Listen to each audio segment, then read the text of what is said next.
안녕하세요. 모듈 리뷰입니다. 제작진에게 첫째로 중요한 것은 화제성과 시청률이고 다음으로도 시청률과 화제성이에요.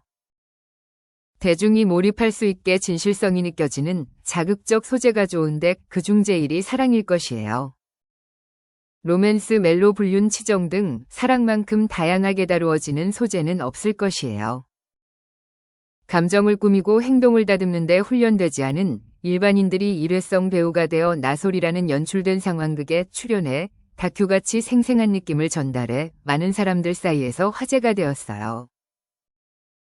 여러 남녀가 서로 얽히며 다양한 러브라인이 만들어지지만 시청자들이 유독 감정이입하게 되는 인물이 생길 수밖에 없을 것이에요. 남 PD는 알았어요. 그동안 수많은 지원자를 면접해본 연륜으로 현숙은 남자의 관심은 물론이고 시청자의 호감을 단번에 사로잡을 것이라고요.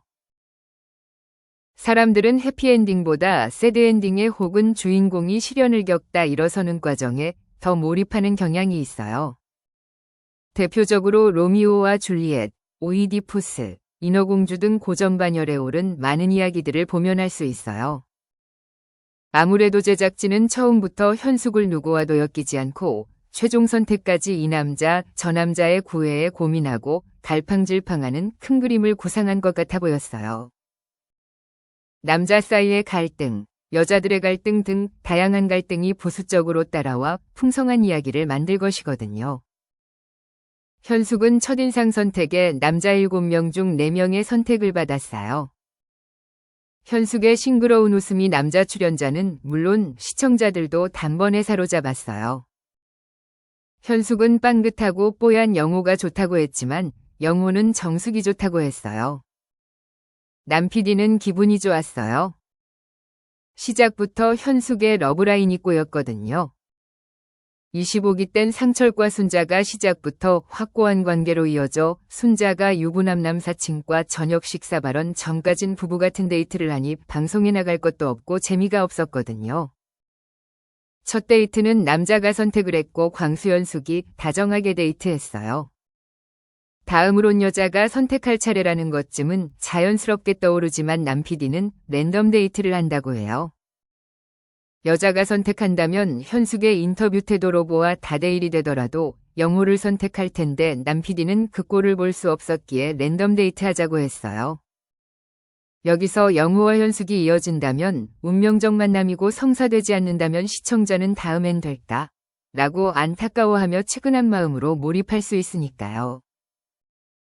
데프콘이 현숙이 영호와 이어져야 한다고 안타까워하는 모습을 자주 보여주는 것도 제작진이 두 사람을 변호와 직녀라도 되는 것처럼 포지셔닝을 했기 때문이라 보였어요.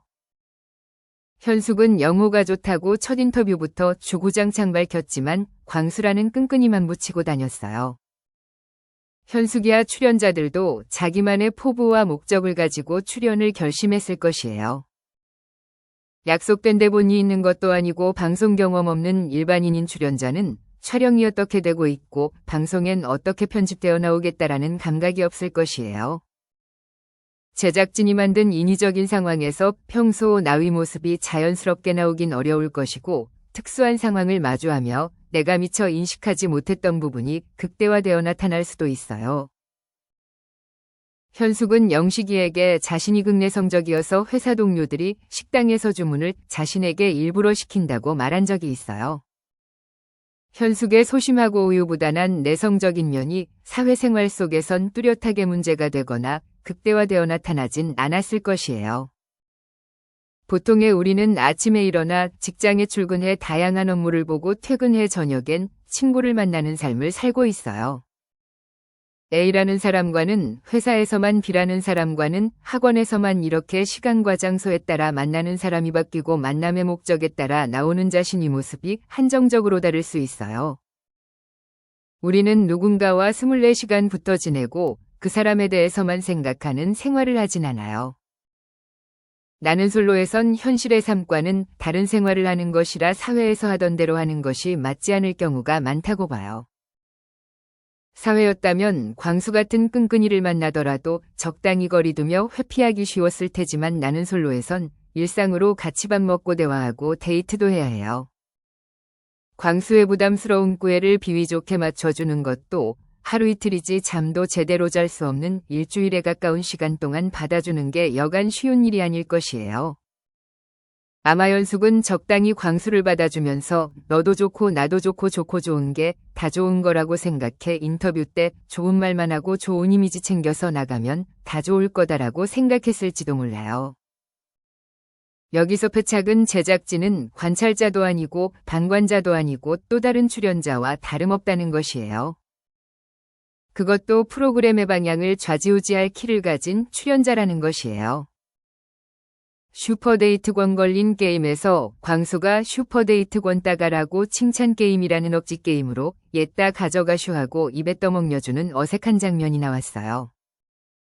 3일째가 되어서야 제작진은 심야 데이트로 여자가 선택하라고 했어요. 다들 서로의 마음을 어느 정도 확인한 가운데 후발주자로 시작한 현숙은 여러모로 불리한 점이 많았어요.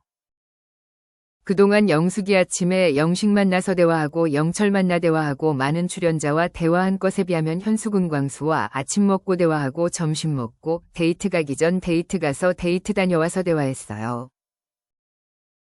심야 다대일 데이트 후 현숙과 영호가 대화를 나누었지만 그것 가지곤 부족한 면이 없진 않았어요. 사실 영호가 현숙을 좋다고 직접적으로 표현한 적이 없어요. 영호는 첫인상 정숙 이후 계속 순자였어요. 순자와 서로 번갈아가며 대화 신청하고 데이트 다녀오고 영호의 행동을 보면 순자이지만 제작진은 마치 현숙과 영호가 이어져야 할 관계인 것 마냥 그려갔어요. 어찌 보면 현숙의 일방적 짝사랑인데 현숙이 영호를 위해 적극적으로 노력하는 모습은 없고 인터뷰 때 광수는 좋은 사람 후첨으로 영호와 데이트하고 싶다는 소망의 패턴밖에 보여진 게 없었어요. 현숙의 시점으로 영호를 보여주는 그림을 그리다 보니 천생연분일지 모를 순자 영호 사이가 마냥 좋게 보이지 않는 이유가 여기 있을 것이에요. 사람은 적응의 동물이라고 했어요. 나는 솔로에 출연해야 할 분이 있다면 현실에서 하던 대로 솔직하게 하는 것도 중요하지만 여기가 현실은 아니라는 것을 파악하는 것도 필요해 보였어요. 사랑이라는 게 진실한 마음으로 얻을 수 있는 것이기에 진실한 마음을 가지되 스스로 자기 얘기를 개척하는 적극적 자세도 가져보길 바래 보아요. 좋아요와 구독으로 힘을 주세요. 재미있는 리뷰 스토리로 보답할게요. 알고 싶은 듀뷰의 리뷰가 있다면 댓글 달아주세요. 감사합니다.